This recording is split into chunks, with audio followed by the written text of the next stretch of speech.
Continuaron los golpes al narcotráfico por parte de las Fuerzas Armadas. Los decomisos se han centrado en las provincias de Guayas y Manabí.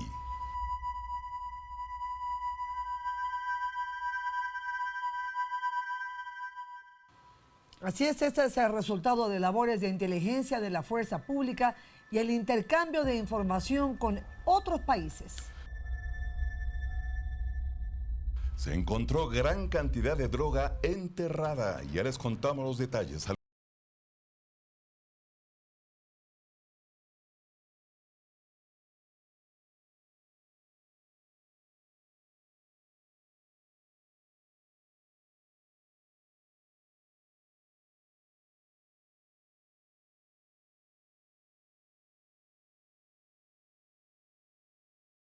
El fin de semana anterior hubo un enfrentamiento de 2 horas entre el ejército colombiano y la facción Comuneros del Sur del ELN que sacudió la frontera con Carchi. También las Fuerzas Armadas ejecutaron una ofensiva contra los comandos de la frontera en Sucumbíos. Veamos. Por tercer día consecutivo, este lunes, la frontera norte siguió siendo una zona de guerra.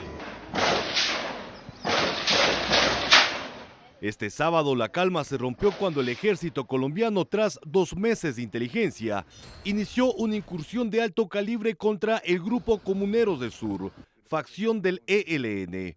La balacera se extendió por más de 120 minutos en Tiúquer, Nariño, Colombia, justo frente a las comunidades ecuatorianas de Chilma Bajo y Santa María. 2 subversivos fueron dados de baja, mientras que otros 3 fueron trasladados a un hospital.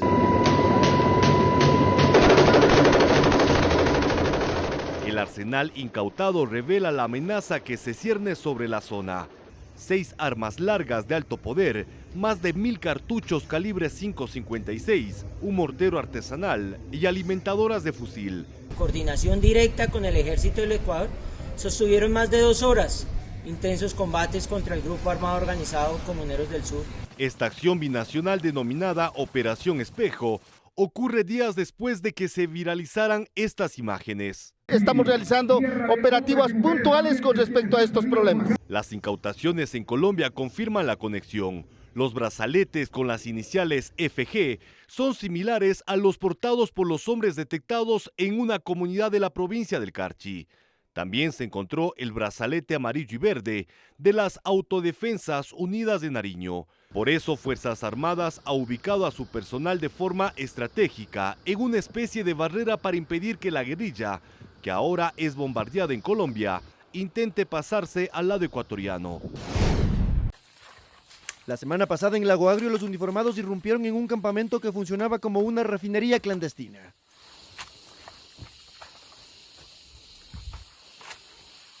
Allí encontraron tanques conectados con tuberías, hornos artesanales y piscinas donde se destilaba combustible. Decomisaron 1.500 galones de crudo. Parte de una maquinaria ilegal capaz de procesar 5.000 galones por semana. Era una fábrica criminal al servicio directo de los comandos de la frontera. En este caso se podría aproximar un valor de $12.500 que semanalmente estarían sobrepasando los $85.000 tranquilamente. Esto genera pérdidas para estas actividades económicas ilegales. Días atrás, en la misma zona, los militares habían destruido 2 campamentos de minería ilegal. El comandante del batallón confirmó que estas operaciones estaban bajo control del mismo grupo delictivo. Se tiene entonces conocimiento de que estos grupos estarían relacionados con grupos ilegales armados autodenominados comandos de frontera, quienes son los encargados de brindar la seguridad en esos sectores a estos grupos ilegales, al mismo tiempo que también realizan chantajes y extorsiones con este grupo de minería y así también el tráfico de personas, esclavitud laboral, etc. Se trata de esa organización criminal que el 9 de mayo emboscó y asesinó a 11 soldados en el Alto Ponino. Tras esa masacre, el ejército respondió, recuperando territorio, hallando cuerpos de guerrilleros abatidos y destruyendo maquinaria, campamentos y rutas usadas para mover combustible y oro ilegal. 2 objetivos de intermedio valor fueron detenidos en operativos policiales en la ciudad de Guayaquil. Y en Los Ríos, la policía capturó una banda de extorsionadores. Los detalles.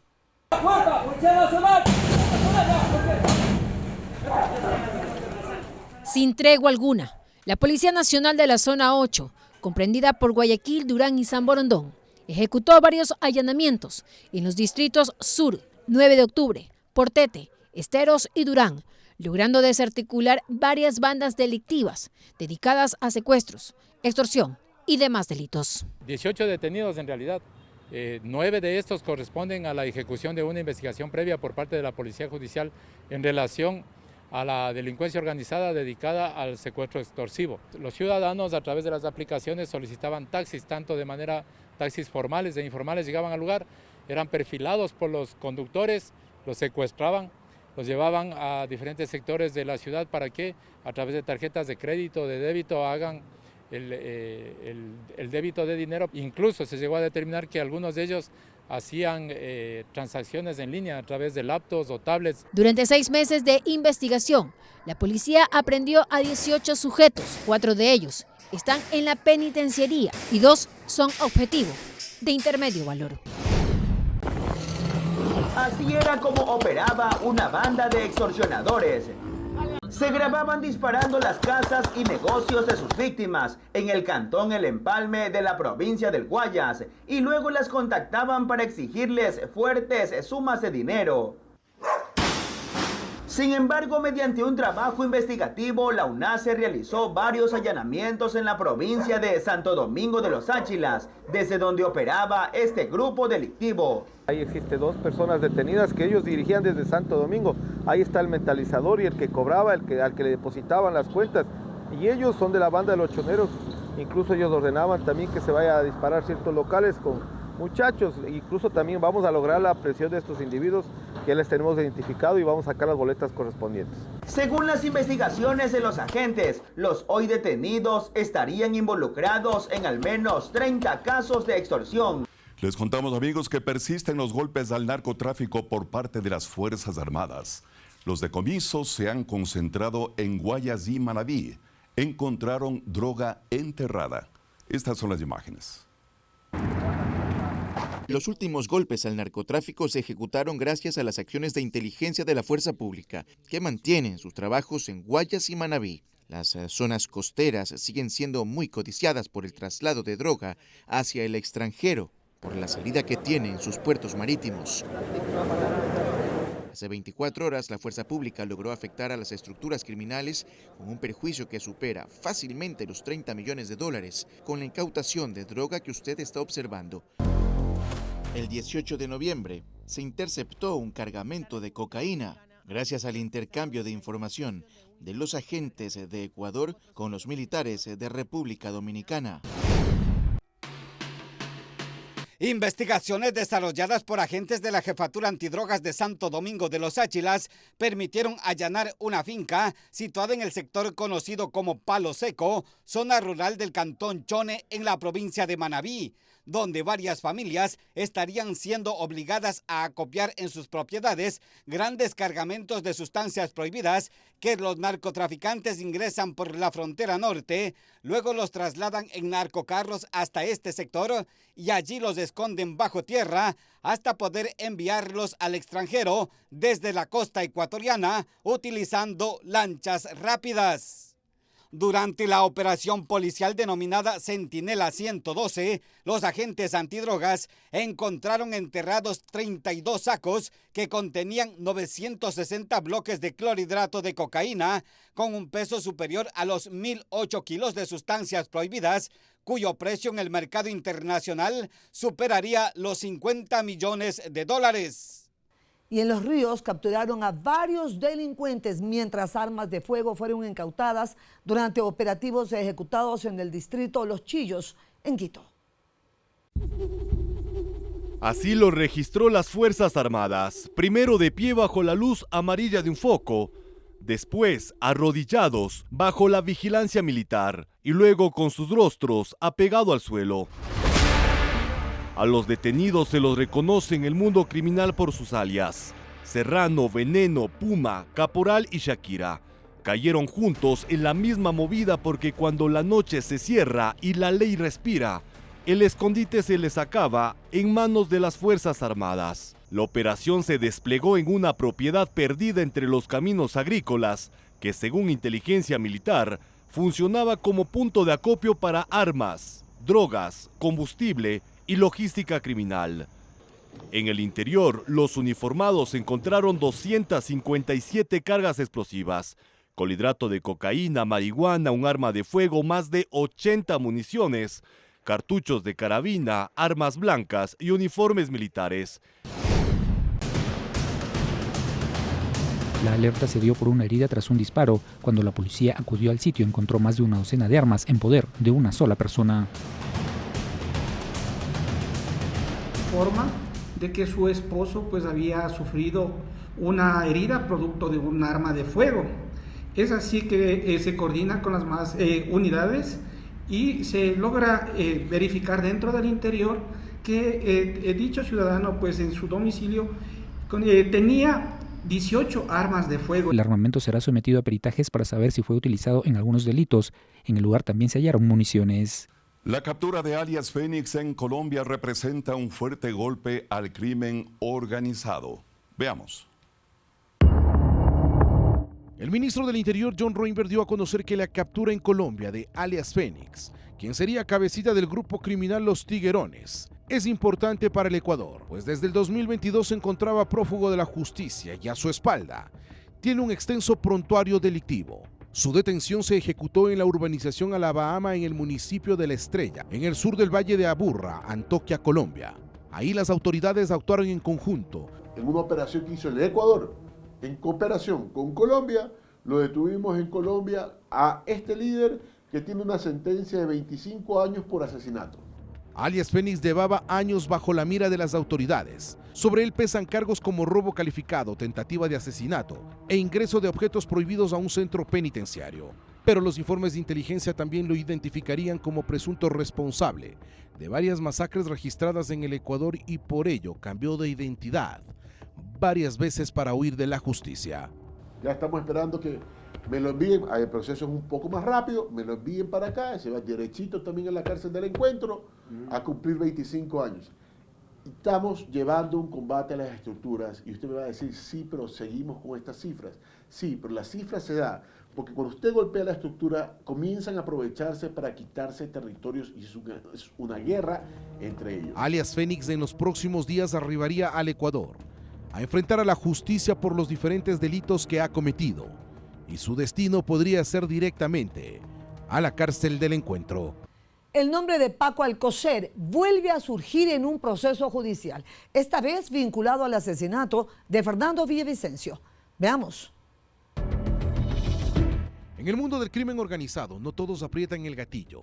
Algunos mueven el dinero, otros firman contratos, pero unos pocos hacen posible que todo este sistema funcione desde las sombras. Y es lo que reveló Ronald Herrera en su testimonio anticipado.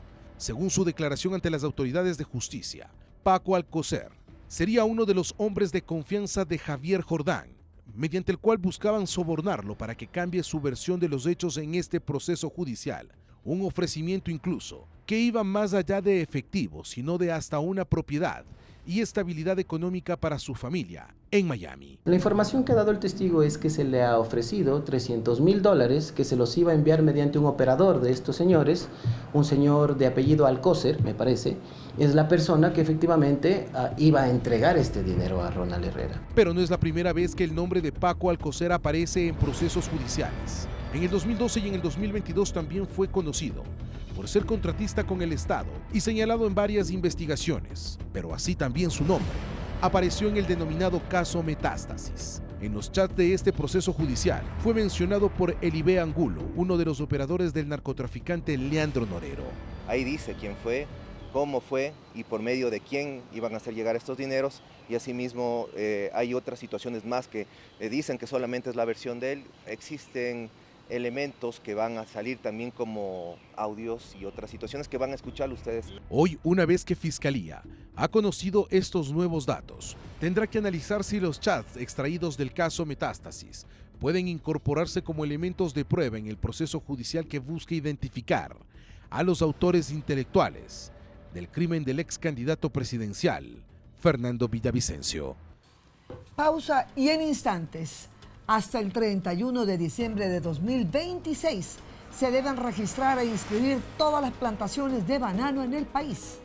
Mientras tanto, en la Asamblea, una reforma en análisis propone que la madre pueda mantener su periodo de maternidad si su bebé fallece. Esto y más aquí en Impacto Semanal.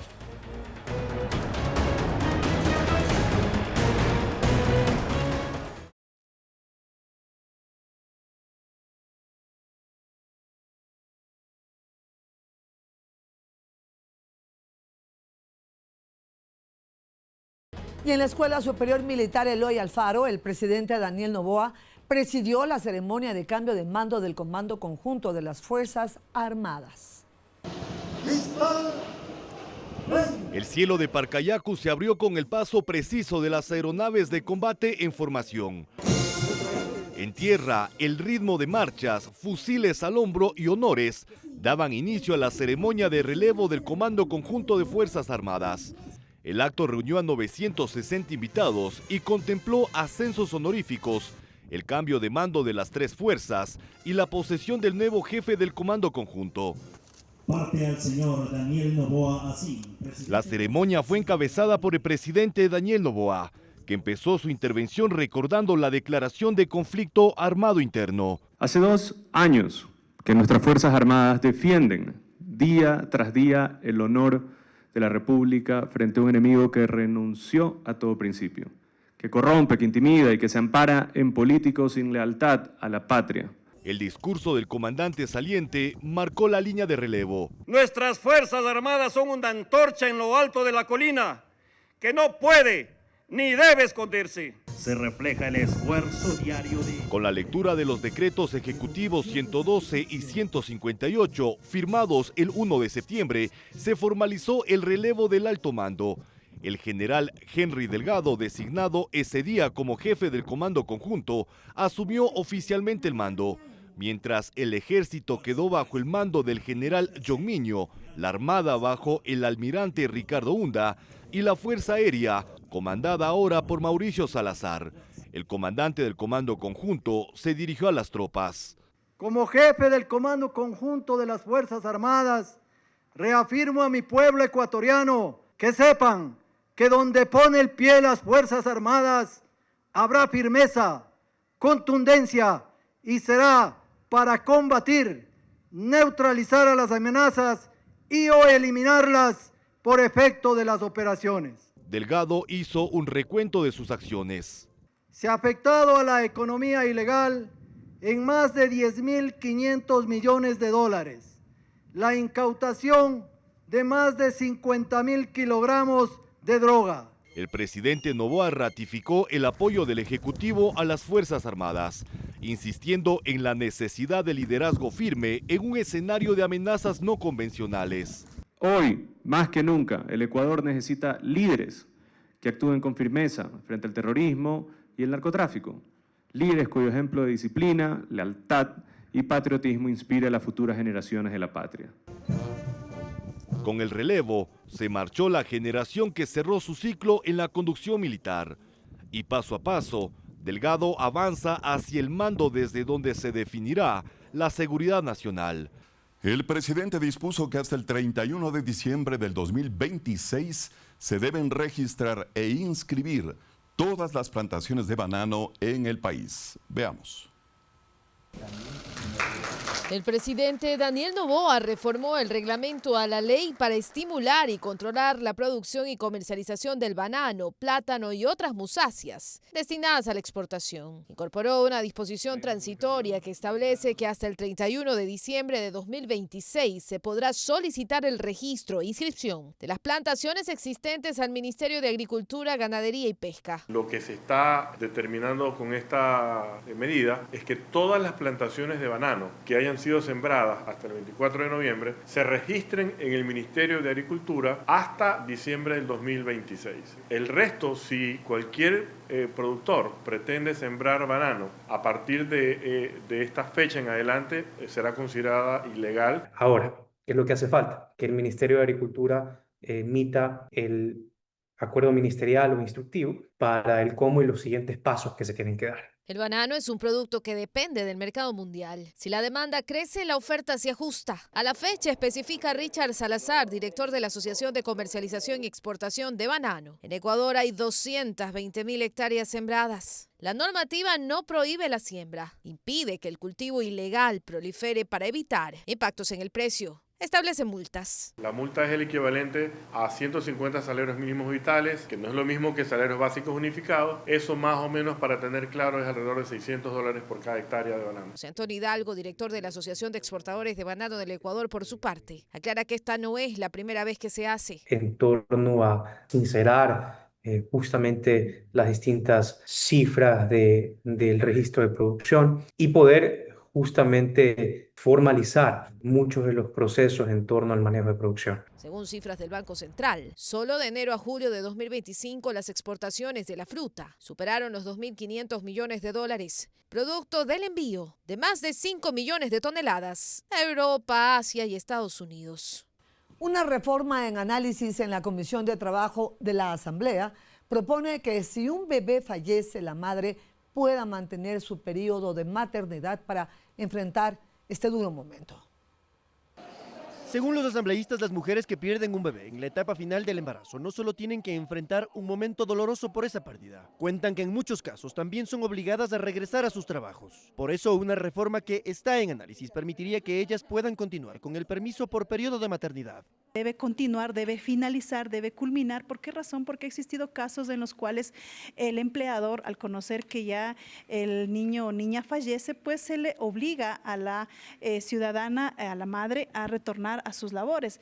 Eso sin conocer el daño psicológico y por el tema que está atravesando situaciones fuertes. El presidente de la Comisión de Trabajo, Egner Recalde, explica qué sucede si la pérdida del bebé se da por un aborto, por ejemplo.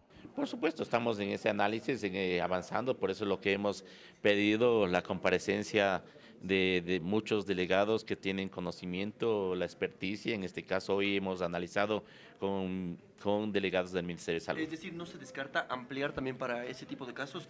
Por supuesto, aquí no está descartado nada. Las leyes se construyen con los que tienen el conocimiento y la experticia. Otra reforma, en cambio, viabilizaría que si la madre muere, el padre pueda acceder a ese periodo por maternidad para cuidar del bebé. También estamos colocando que se haga esta parte integral, ¿no? Que no sea solo la madre, sino también el padre. Y se está hablando también de que se incremente ya sea 2 semanas más. ¿Por qué razón? Porque es un núcleo familiar y la afectación no vendría solo a la madre, sino también al padre. La propuesta establece sanciones para los empresarios que no cumplan con lo que señala la ley. Atención amigos, concluyó la etapa de méritos y oposición para elegir a la Comisión Ciudadana de Selección del concurso de la Fiscalía General del Estado. Veamos. El Consejo de Participación Ciudadana y Control Social dio concluida la fase de calificación de méritos a los aspirantes a integrar la Comisión Ciudadana de Selección, que tendrá en sus manos la responsabilidad de seleccionar a la nueva autoridad de la Fiscalía General del Estado. Fueron evaluados 38 candidatos, 23 hombres y 15 mujeres. Tras superar esta etapa de admisibilidad e impugnación ciudadana, los participantes tendrán 3 días para poder solicitar una recalificación. Para que los ecuatorianos puedan ser parte de este proceso y sacar malos elementos en caso de que tengan un incumplimiento, alguna prohibición, alguna inhabilidad y que no cumpla con los requisitos. Esto ya ha sido igual revisado por un equipo de expertos. La Comisión Ciudadana de Selección estará compuesta por 10 personas, 5 delegados de la ciudadanía y 5 representantes de las funciones del Estado. El propósito principal de este órgano colegiado es que impulse el concurso de méritos y oposición que llevará a la designación del nuevo fiscal general del Estado, cuyo mandato será de 6 años, y que según los plazos que se han planteado a través del reglamento por parte del Consejo de Participación Ciudadana y Control Social, correrán 6 meses máximo para poder designar a esa autoridad. Nosotros como gremio estaremos pendientes de todas las actuaciones que se van dando dentro del Consejo de Participación Ciudadana y con eso dando la transparencia, claridad que necesita este concurso para que finalmente el mejor postulante, sea hombre o mujer, llegue a ser designado el fiscal general de la Nación. Quienes sean designados como parte de la Comisión Ciudadana de Selección tendrán perfiles similares a los requisitos solicitados por el reglamento para participar en este concurso, que mantiene pendiente no solamente a los órganos de justicia, sino a todo el país, pues el nuevo o la nueva fiscal general del Estado tendrá una gran responsabilidad de seguir combatiendo el crimen organizado, la corrupción y el narcotráfico. Las microempresas y pequeños negocios no estarán obligados a emitir un protocolo para la prevención y atención de casos de violencia o acoso laboral. Empresarial, desde los empleadores. El nuevo ministro de Trabajo, Harold Burbano, tomó su primera decisión. Desde ahora las microempresas y los emprendimientos ya no estarán obligados a emitir un protocolo para la prevención y atención de protocolos de violencia o acoso laboral. Lo que sí estoy haciendo en estos momentos es realizando una evaluación general de toda la normativa interna del Ministerio de Trabajo con dos objetivos. Primero, generar mayor capacidad de protección de derechos para las y los trabajadores y segundo, hacer más eficientes los procesos. Las empresas que tengan más de 10 colaboradores sí estarán obligados a emitir el protocolo para la prevención y atención de casos de violencia o acoso laboral. Este tipo de protocolos son importantes para evitar la violencia de género en las empresas. Nosotros ya tenemos este tipo de protocolos, lo que evita que cualquier colaborador pueda estar en riesgo y, de darse la situación, poder activar a las organizaciones pertinentes. El protocolo para la prevención y atención de casos de violencia o acoso es importante y se busca aplicar en todas las empresas a nivel nacional y con ello en el ámbito laboral erradicar este tipo de prácticas que no solo afecta a mujeres, sino también a hombres. Y en lo internacional, un incendio arrasó con varias torres residenciales de una urbanización de Hong Kong. Dejó al menos 36 personas muertas, Carlos. Mientras tanto, amigos, en Quito, familias, comerciantes y visitantes se suman a la celebración por los 491 años de fundación de la capital, de la Carita de Dios. Esto y más aquí en Impacto Semanal. Ya volvemos.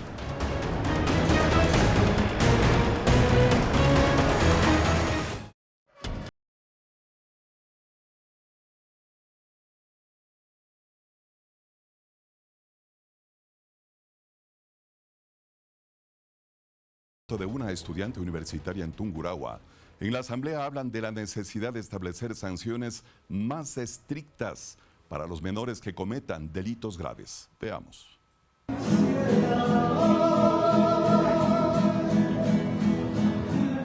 El femicidio de Alison Altamirano generó malestar en la Asamblea Nacional. La recién elegida vicepresidenta de la Comisión de Fiscalización, Ana Belén Tapia, conocía a la joven. Conozco a su madre, a su padre, de hecho mi hijo tiene un vínculo familiar con ellos, así que para nosotros ha sido muy duro, muy difícil ver la partida de una joven llena de sueños, de una joven que estaba a punto de ser profesional, de una joven que emigró desde la ciudad del Tena a la provincia de Tungurahua para poder cumplir con su sueño de ser médico veterinario.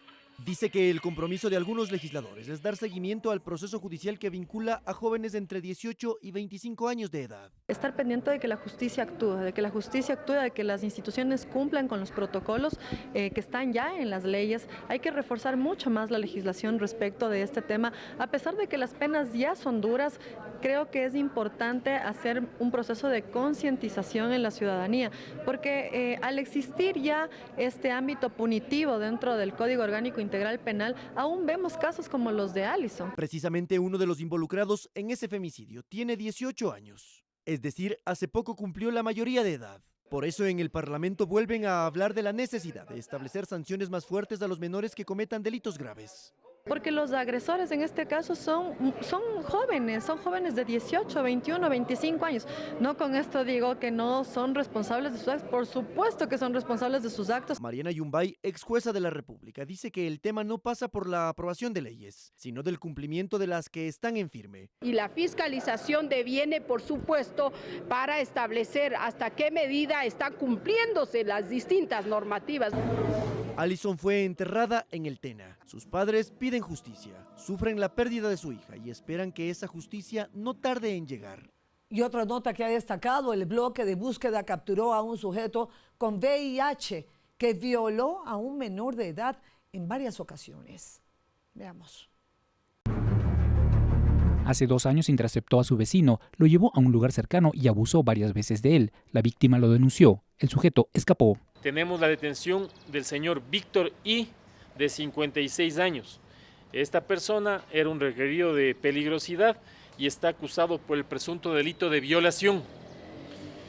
Este sujeto, valiéndose de su autoridad y mediante el uso de la fuerza, habría violentado sexualmente a un menor de edad de 12 años. Luego de la denuncia, los agentes del bloque de búsqueda ejecutaron las investigaciones que permitieron su captura en el cantón Cayambe. Cabe mencionar que el sujeto padece una enfermedad catastrófica, el VIH, y el sujeto fue puesto a órdenes de autoridad competente y de esta forma hemos cerrado este círculo de impunidad que se generaba en este caso. El hoy detenido es portador de una enfermedad de transmisión sexual, lo que sería un agravante dentro del proceso legal. La ley establece que tiene que tener la pena máxima, que es de 22 años. Adicionalmente, el artículo 47 del Código Orgánico Integral Penal también habla sobre las agravantes. En este caso existe un agravante por ser menor de edad y también porque esta persona actuó con alevosía, lo que conllevaría a que esta persona sea sentenciada a 34 años, 8 meses. Ahora deberá pagar el daño que hizo no solo por el abuso sexual, también por haber contagiado a su víctima de una enfermedad. Y en Pelileo, la detonación de petardos reactivó el llamado a que la ciudadanía tome conciencia sobre los riesgos de su manipulación. En el video se observa un día tranquilo en Pelileo, pero de pronto una fuerte explosión destruye la parte trasera de una camioneta. Ahora, veamos cómo surge todo, porque previo al estruendo, uno de estos explosivos artesanales sale volando y después de 2 segundos ocurre lo inesperado.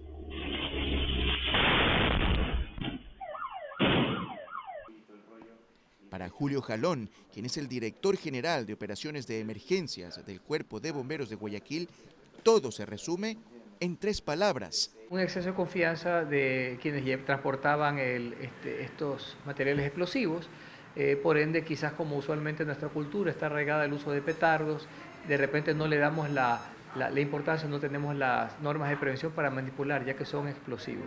Debo destacar que el Cuerpo de Bomberos de Guayaquil está en contra del uso de explosivos, por ende no avalamos esta práctica. Luego de esta explosión, que quedó registrada en un video de seguridad, se ve claramente como 2 personas sufren quemaduras e incluso se quitan sus prendas de vestir para luego recibir el apoyo de los ciudadanos.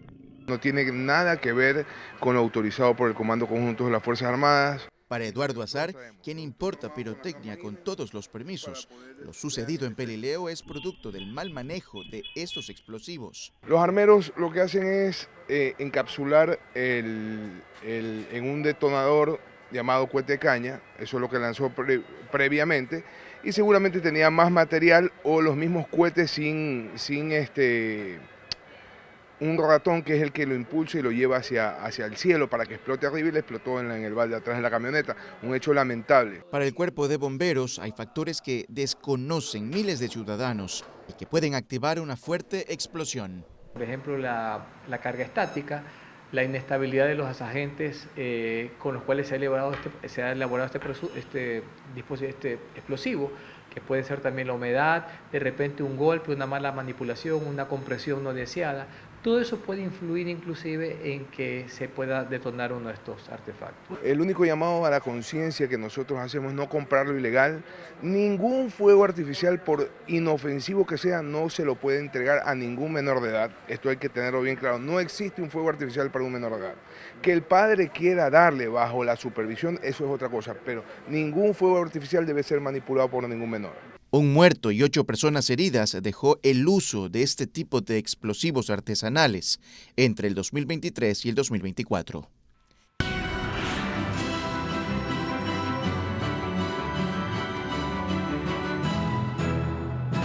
Y tal como les informamos, un enorme incendio envolvió varias torres residenciales de gran altura de una urbanización de Hong Kong, lo que causó la muerte de al menos 36 personas. Esto y más en el siguiente resumen de Noticias Internacionales.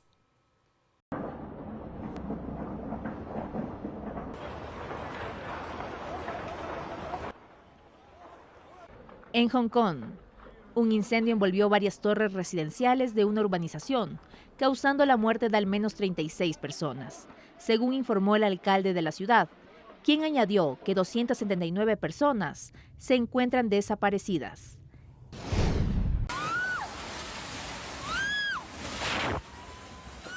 Y escenas desgarradoras se registraron este miércoles en el norte de Sumatra, Indonesia, después de que varias viviendas fueran arrasadas por deslizamientos de tierra. Las autoridades indicaron que hay al menos 10 muertos y 6 desaparecidos. En Estados Unidos, una zona a solo 2 cuadras de la Casa Blanca fue escenario de una intervención policial, luego de que 2 miembros de la Guardia Nacional de Virginia fueran asesinados en un tiroteo mientras estaban en servicio activo. El jefe adjunto de la Policía Metropolitana señaló que otros efectivos que estaban patrullando reaccionaron y lograron detener a un sospechoso.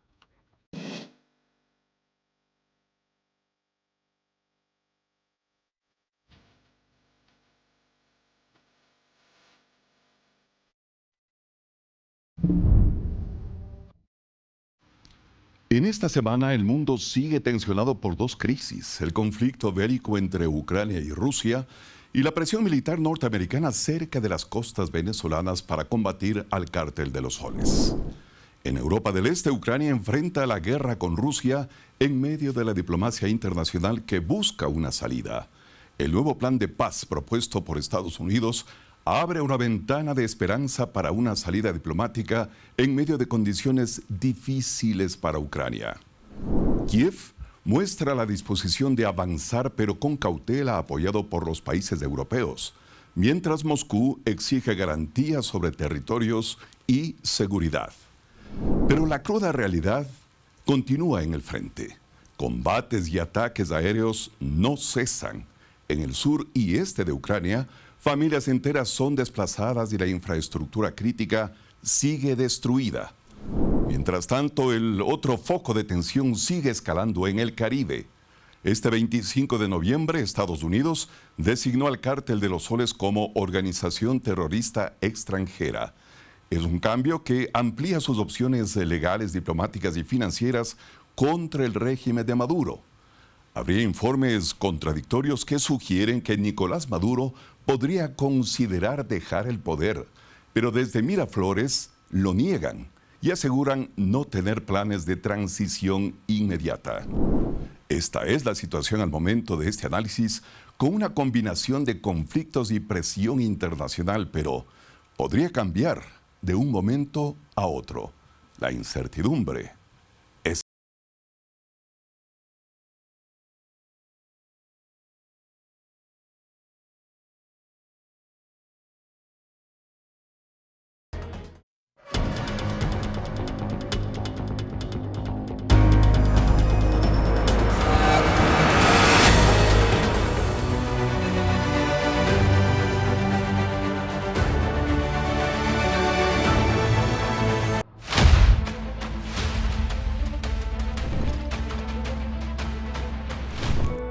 Ella, debido a su prematurez y su organismo inmaduro, cuando ella estaba recién comenzando a comer, ella se le perforó su intestino. Los mismos médicos me dijeron que me despidiera porque no era probable que sobreviviera.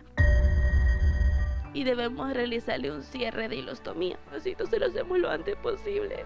Ella se puede quedar con eso para toda su vida.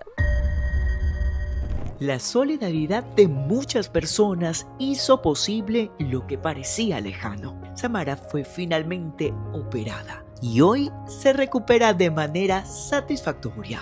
Muy feliz, la realidad, de ya haber operado a mi hija. Fue un momento muy difícil en todo esto, porque igual estar en un quirófano, no saber qué va a pasar, estar afuera, ese momento de tensión, pero que ya al fin ya esté operada, esté cerrada, que ya en estos días ha podido dormir hasta cierto punto tranquila, realmente es muy gratificante a mí como mamá. Cuando la viste por primera vez después de la operación, ¿la abrazaste? ¿Qué le dijiste? Ya cuando ella se despertó, una reacción que ella tuvo de una fue verme y me dio un beso. Y como ella con la simple reacción, yo me puse a llorar y verla que estaba reaccionando. Se acabaron las fundas de colostomía. Al fin. Pero ahí vamos, las licenciadas las tienen paciencia, vamos ahí poquito a poquito, está con una alimentación bien intravenosa, pero vamos poco a poco. Ya hoy día pudo más que sea tomar un poquito de sopita y ya se le cambió el semblante. Su madre agradece profundamente el apoyo recibido y asegura con el corazón lleno de fe que el amor lo puede todo. Nunca perdí la fe, nunca perdí la motivación, gracias a Dios, a mi familia, a mis amigos que también estaban dándome la palabra de aliento, a la gente que también me escribía por interno, que me decían, tenga fe, no pierda la fe, que Dios está contigo. Es realmente muy bonito ver que hay gente de noble corazón, ver gente que se sensibiliza con los niños especialmente, y que así sea algo chiquito, realmente todo ayuda. Muy agradecida con usted y muy agradecida también con TC por tener ese corazón tan noble y por mantenernos ustedes siempre atentos, porque la verdad siempre han estado atentos a mi bebé, cómo va evolucionando, y eso se lo agradezco de todo corazón como mamá, y que Dios los bendiga grandemente. Pongan muchísima atención, amigos. El phishing, páginas falsas y robo de datos son algunos de los riesgos en estas festividades, y especialistas en ciberseguridad comparten consejos para que usted se proteja. Tome en cuenta. Las festividades navideñas se aproximan y con ello gran cantidad de ofertas y descuentos. Y con el aparecimiento de la tecnología llegaron prácticas internacionales como el Black Friday y Cyber Monday, ante lo cual las ofertas digitales están a la orden del día, y con ello los riesgos y posibilidades de estafas. Para evitar esto, varios expertos informáticos realizaron recomendaciones, como verificar la veracidad del comercio online, que sean negocios o locales oficiales y verificados en redes sociales, sospechar de links que se envían por correo o mensajes de textos, suelen tener errores ortográficos u otro tipo de dominio que trasladan a páginas falsas, además de desconfiar de ofertas que parecen irreales, cuyos precios no se adaptan a la oferta de mercado. Rebajas extremas del 80-90%, productos de alta demanda, básicamente suele enseñar de ser un fraude, ser una estafa. Si la página es nueva o no tiene reseñas reales, evita comprar en ella. De verificar realmente la autenticidad del sitio antes de ingresar, porque en cuestión de segundos uno puede clonar cualquier sitio web y obviamente pues enviar un link engañoso para que la gente caiga. Otras recomendaciones son no hacer trámites o compras a través de Wi-Fi públicos. Si debe ingresar información personal, se debe analizar el tipo de información que se solicita, controlar el límite del cupo de tarjetas, además de monitorear las compras mediante la activación de notificaciones para evitar o estar alerta ante cualquier estafa. Utiliza métodos de pago seguro, prefiere tarjetas virtuales o prepago o servicios con protección al consumidor. Activa notificaciones bancarias para cada transacción. Tener un cupo asignado directamente en general pues a tus giros, ¿no? Es decir, o a tus compras. Tú puedes asignar esos cupos directamente en la gran mayoría de bancos, ¿no? Que te ofrecen servicios de banca virtual. Toma en cuenta esta información para evitar ser víctima de estafa. Bueno, y la ciudad late con fuerza en estas fiestas de Quito.